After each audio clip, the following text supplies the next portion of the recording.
Good morning. A few minutes early today. I'll be on time again tomorrow, but a little bit early on this morning.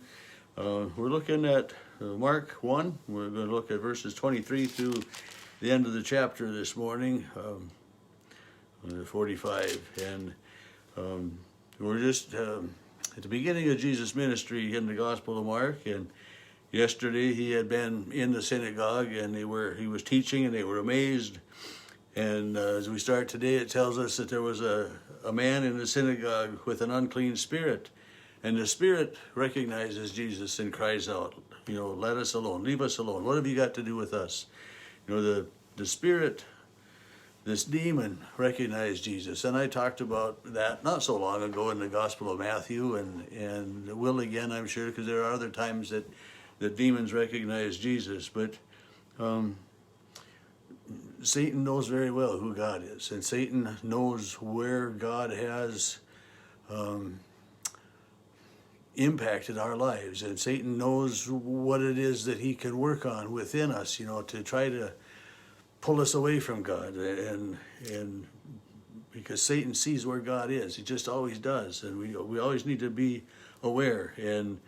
But Jesus doesn't have anything of it with this demon. He says the demon, be quiet and come out of this man, and the demon, has to obey the command of God. I mean, they have no choice. They can't refuse because of God's absolute power, Jesus' absolute power. And as much as the people had been amazed yesterday at Jesus' teaching, here, just think about what they saw here, what they witnessed, and Mark says that they were amazed, and of course they were, they were.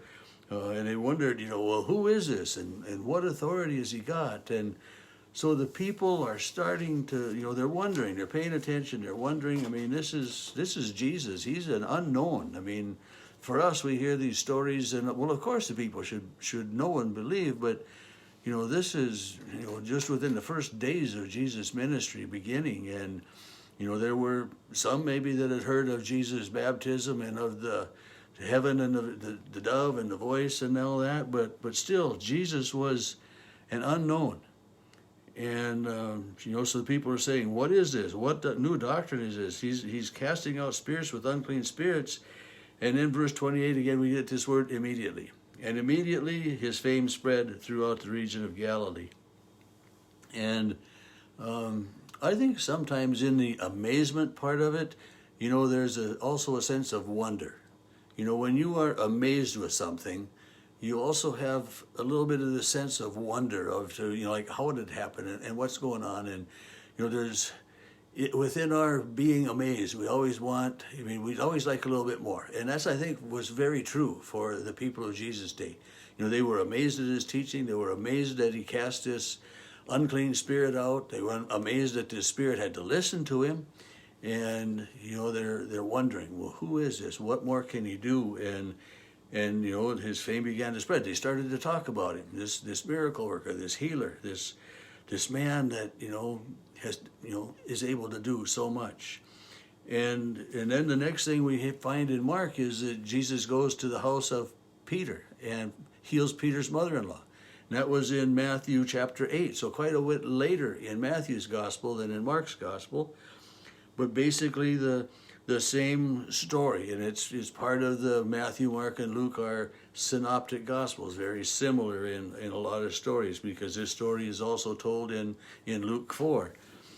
And so as soon as they had come from the synagogue, they went to the house of Simon. His mother was sick. Jesus came, took her by the hand. She got up, and immediately the fever left her. I mean, so here we've got 5 times at least within the first 30 verses of Matthew's gospel, this sense of immediacy. And it's, Mark wants us to know. And Mark wants us to get on the bandwagon.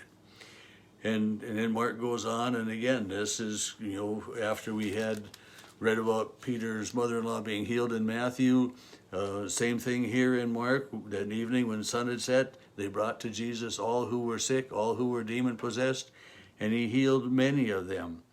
And it says he did not allow the demons to speak because they knew him. And you think about, there were a lot of people that were sick. There were a lot of people that had demons, and and needed that care, of healing, of being released from this, whatever it is that had control over them. And we don't think so much of demons in our lives today, but one of the things that I think about as demons in today's world are the addictions that so many people have, with so many different things that, this is similar to a demon, so that when Jesus cast a demon out of someone, it's, he released them from the hold that this had over them. And it's, the addictions that are in our society, and just to think about how great it would be if when people are released from these addictions, because it happens. It happens with hard work and hard determination, and most of the time with prayerful consideration and strength and help from God. But they come. Yeah, so Jesus has been healing. But he's also been teaching, and so I really believe that more people heard Jesus speaking and his teaching than he cured and healed. Because there were all kinds of other people around when he healed somebody or when he cast out a demon. So there were a lot of people that Jesus impacted because of what he said and how he presented himself to these others and how he cared for the people that were brought to him. The next day, it says, the next morning, preaching in Galilee. Now in the morning, he having risen long before daylight, again, same thing as Matthew. He went out to a solitary place to pray. The disciples found him, and because everybody's looking for you. They want you to do more right here. And Jesus says, we got to move on, because this is what my calling is, to spread the word all around. And it says he was preaching in their synagogues throughout Galilee and casting out demons. And in my Bible footnote, I have written in my Bible that, Jesus knows what he is to do and that he has to continue doing it. The last thing in Mark chapter 1, again, it was in Matthew 8, early in Matthew 8, so the positioning in the Bible and the positioning in the Gospels is a little bit different, but a leper came to him and says to Jesus, if you are willing, you can make me clean.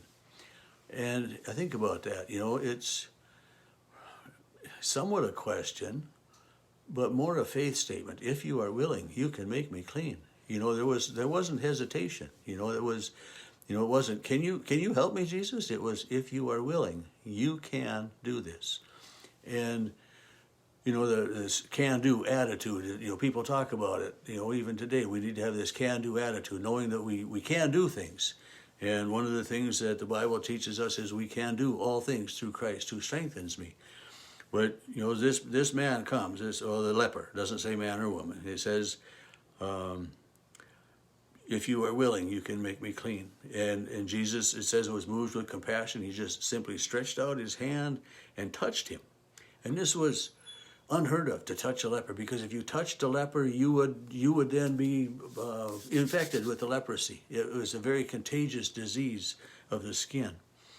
And Jesus' words to him, I am willing, be cleansed. And then he told this man, don't say anything. Go to the priests and show them in a temple, but don't say anything. And this guy goes out, opens the door, and runs out and says, hey, everybody listen to what Jesus did for me.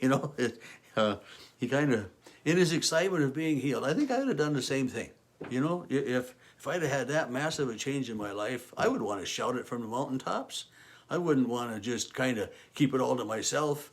After a while, it would be really nice to be able to go home and see my family and be able to live and work and do everything I'd been able to do. But my immediate reaction would be go out and shout it to the mountaintop. And that's exactly what this man did.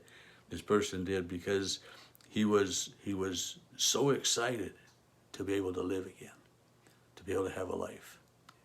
And you and I have a life in Jesus Christ. And may that life today, again, be blessed by God.